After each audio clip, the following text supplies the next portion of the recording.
좋은 날입니다. 오늘도 말씀 안에 승리하는 하루 되시기를 기도하겠습니다. 오늘 생명의 산 본문은 히브리서 9장 1절부터 10절입니다.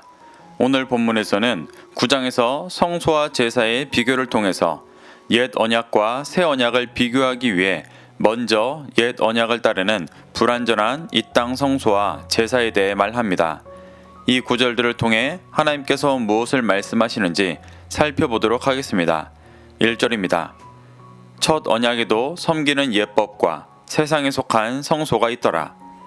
히브리서 저자는 8장에서 옛 언약과 뛰어나신 예수 그리스도의 새 언약에 대해 논증한 후에 성소와 제사를 비교하며 옛 언약보다 뛰어나고 완전한 새 언약을 말하려 합니다. 그래서 먼저 옛 언약에 속한 성소와 제사를 설명합니다. 1절에서 말하는 옛 언약은 모세가 받은 옛 언약을 말합니다. 그리고 그 언약에도 섬기는 예법과 이 세상에 속한 성소가 있다고 말하며 성소와 제사법에 대한 설명을 시작합니다. 2절부터 5절입니다. 예비한 첫 장막이 있고 그 안에 등잔대와 상과 진설병이 있으니 이는 성수라 일컫고 또 둘째 휘장 뒤에 있는 장막을 지성수라 일컫나니 금향로와 사면을 금으로 싼 언약궤가 있고 그 안에 만나를 담은 금 항아리와 아론의 쌍난 지팡이와 언약의 돌판들이 있고 그 위에 속죄소를 덮는 영광의 그룹들이 있으니 이것들에 관하여는 이제 낱낱이 말할 수 없노라. 히브리서 저자는 모세가 세웠던 성막에 대해 설명합니다. 저자가 유대인들에게 쓰는 편지에서 그들이 다 알고 있을 법한 성막의 구조에 대해 설명하고 있는 이유는 뒤에 나오는 구절에서 이 성막의 구조를 통해 예수님께서 행하셨던 완전한 제사와 하나님의 구원의 계획에 대해 설명하기 위함입니다. 저자는 성막의 구조에 대해 성소와 지성소가 분명히 나눠지는 모습을 설명합니다. 그래서 2절에서 첫 장막이라고 말하는 성소에 등잔대와 상과 진설병이 있다고 설명한 후 3절에서 둘째 휘장 뒤에 있는 장막을 지성소라 말하며 성막을 성소와 지성소로 명확히 구별하고 그 사이를 막고 있는 휘장이 있음을 분명히 설명합니다. 3절에서 둘째 휘장이라는 표현을 통해 휘장이 두 개 있다는 것을 알 수 있습니다.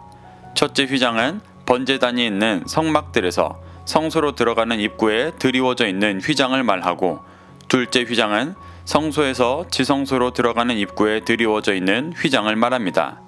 엄밀히 말해 구약에서 둘째 휘장이라는 단어는 없지만 저자는 오해의 소지 없이 성소와 지성소 사이를 막고 있는 휘장을 표현하기 위해 성막의 구조를 알고 있는 유대인들이 잘 알아들을 수 있도록 둘째 휘장이라고 표현한 것입니다. 4절부터 5절 사이에서 지성소 안에 있는 모습을 설명합니다.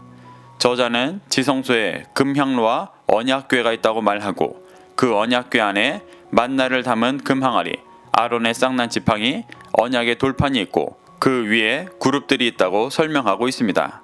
그리고 5절 후반부에서 이것들에 관하여는 이제 낱낱이 말할 수 없다고 말합니다. 여기서 이것들은 성막의 구조나 기구들을 말합니다. 그것들에 대해 낱낱이 말할 수 없다는 것은 지금 성막의 구조나 기구에 대해 자세히 설명하기 위해 서신서를 쓰고 있는 것이 아니라 다른 것을 말하기 위해 쓰고 있는 것이기 때문에 필요한 만큼만 언급하고 굳이 더 자세히 언급하지 않겠다는 의미입니다. 그리고 다음 절부터 옛 언약에 속해 성소에서 행했던 제사에 대해 설명합니다. 6절부터 8절입니다. 이 모든 것을 이같이 예비하였으니 제사장들이 항상 첫 장막에 들어가 섬기는 예식을 행하고 오직 둘째 장막은 대제사장이 홀로 1년에 한 번 들어가되 자기와 백성의 허물을 위하여 드리는 피 없이는 아니하나니 성령이 이로써 보이신 것은 첫 장막이 서 있을 동안에는 성소에 들어가는 길이 아직 나타나지 아니한 것이라. 히브리서 저자는 제사장들이 항상 첫 장막인 성소에 들어가 섬기는 예식을 행했었다고 말합니다. 이는 일반 제사장들은 날마다 아침과 저녁으로 성소에 들어가 분향하고 등불을 밝히는 일을 했으며 매 안식일에 진설병을 새 것으로 교체하는 등의 예식을 행했음을 말하는 것입니다. 그리고 둘째 장막인 지성소에는 대제사장이 홀로 1년에 한 번 들어가 예식을 행하는 모습을 말합니다.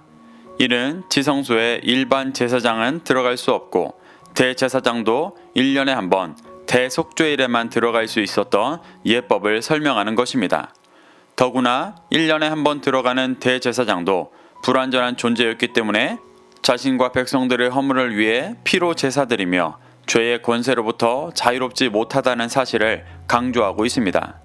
이는 죄가 없으시기 때문에 자신을 위해 제사를 드릴 필요가 없으셨던 대제사장 예수님과 대조되는 모습입니다. 그래서 8절에서 첫 장막이 서 있을 동안에 성소로 들어가는 길이 아직 나타나지 않았다고 말하고 있습니다. 첫 장막이 서 있을 동안이라는 것은 옛 언약에 속한 불완전한 제사장들과 제사 예법을 드리던 때를 말하는 것입니다. 8절에서 성소라고 번역된 부분은 문맥상 첫 장막과 대조되는 둘째 장막인 지성소를 나타내는 것입니다. 그래서 불완전한 첫 장막의 제사를 드리던 때에는 대제사장조차 불완전했기 때문에 하나님께서 임재하시는 지성소로 온전히 들어가는 길이 아직 나타나지 않았을 때였다고 말하는 것입니다.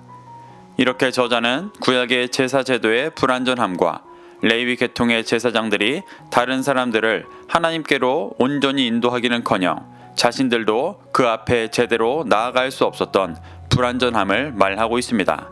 9절부터 10절입니다.